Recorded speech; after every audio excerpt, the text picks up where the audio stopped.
ফ্রিজে জমে থাকা এক টুকরা লেজ দিয়ে যে এভাবে ভর্তা বানিয়ে খাওয়া যায়, গরম ভাতের সঙ্গে 1 প্লেট ভাত নিমিষেই শেষ হয়ে যাবে। ভর্তা তৈরির জন্য হাফ কাপ পরিমাণ বরবটি নিয়েছি আর লবণ হলুদ মাখিয়ে রাখা এক টুকরা লেজ দিয়ে দিচ্ছি। লেজটা আগে থেকে হলুদ লবণ মাখিয়ে রেখেছিলাম। এরপর 5 পিস আলু আর 2টা কেটে রাখা পেঁয়াজ আর একটা রসুন দিয়ে দিলাম। 2টা মাছ দিয়ে কেটে রাখা টমেটো দিয়ে দিব। টমেটোগুলো মাছ দিয়ে কেটে দিয়ে দিয়েছি। এরপর দিয়ে দিব কাঁচামরিচ, 4টা কাঁচামরিচ দিয়ে দিলাম। আপনারা যারা ঝাল খেতে পছন্দ করেন চাইলে কাঁচামরিচের পরিমাণটা বেশি দিতে পারেন। ঢাকনা দিয়ে চুলার আঁচটা কমিয়ে ভেজে নিব। আমি কোনো পানি ব্যবহার করিনি, তারপরও দেখেন অনেকটাই পানি বের হয়েছে। চুলার আঁচটা কমিয়ে ছিল, চুলার আঁচটা একটু বাড়িয়ে সব কিছু উল্টিয়ে পাল্টিয়ে ভেজে নিতে হবে। লেজের পিসটা উল্টিয়ে আরেক পাশ ভেজে নিচ্ছি। আমি ভাজার সময় কোনো পানি ব্যবহার করিনি।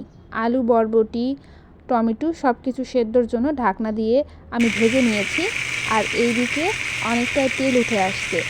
আর সব কিছু সেদ্ধ হয়েছে কিনা একটু চেক করে নিতে হবে। আর আলুগুলোও সেদ্ধ হয়েছে আর পেঁয়াজ রসুনগুলো এভাবে নেড়ে চেড়ে ভেজে নিব। তবে খুব বেশি সময় নিয়ে ভাজার কোনো প্রয়োজন নেই। লেজের পিসটা যখন হালকা ভাজা হয়ে যাবে আর এইদিকে প্যানেও অনেকটাই লেগে লেগে আসতেছে, এ পর্যায়ে চুলা থেকে উঠিয়ে নিতে হবে। প্রথমে টমেটোগুলো উঠিয়ে নিব আর এরপর আলুগুলো সেদ্ধ হয়ে আসছে আর হালকা ভাজাও হয়ে গিয়েছে।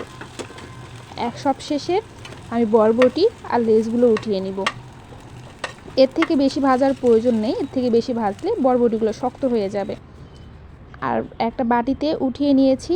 আর লেজটা যখন ঠান্ডা হয়ে যাবে তখন লেজ থেকে কাঁটাগুলো বেছে আলাদা করে নিতে হবে। আর একটু সাবধানে করবেন, লেজে অনেকটাই কাঁটা থাকে আর সেই জন্য একটু সাবধানে করে নিচ্ছি। লেজ দিয়ে অনেক রকমের ভর্তা করা যায়।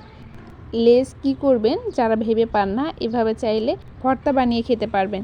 আর লেজ থেকে কাঁটা বেছে নেওয়া শেষ হয়েছে, এখন ভর্তা বানিয়ে নিব। আমি মাটির বাটনায় ভর্তা করব। বেছে রাখা মাছ বরবটি টমেটো সব কিছু দিয়ে নিলাম। লবণ দিব স্বাদ মতো। এখন সব কিছু ভালোভাবে বেটে নিব। তো আমি দই আর বাটনা দিয়েই ভর্তাটা করব। চাইলে পাটাও করে নিতে পারেন, অথবা যাদের হাতে অনেক কম সময় রয়েছে ব্লেন্ডারে ভর্তা বানিয়ে নিতে পারেন। আপনারা যারা ঝাল খেতে পছন্দ করেন এখানে একটু ঝালের পরিমাণটা বাড়ায় দিবেন। এই ভর্তাতে ঝাল ঝাল খেতে ভালো লাগে, তবে আমি একটু ঝাল কম খাই, এই জন্য ঝালের পরিমাণটা কমিয়ে দিয়েছি। এইদিকে আমার ভর্তা বানিয়ে নেওয়া হয়ে গিয়েছে, দেখতে পাচ্ছেন অনেকটা মিহি হয়ে আসছে। এখন এখানে 1 চা চামচ আমি সরিষার তেল দিয়ে দিলাম। এখন হাত দিয়ে ভর্তাটা ভালোভাবে মাখিয়ে উঠিয়ে নিব। আপনারা দেখেই বুঝতে পেরেছেন কতটা লোভনীয় হয়েছে ভর্তা।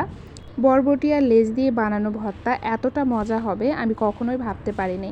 এই ভর্তাটা আপনারা বাসায় একবার হলে বানিয়ে খেয়ে দেখবেন, ভর্তার স্বাদ মুখে লেগে থাকবে।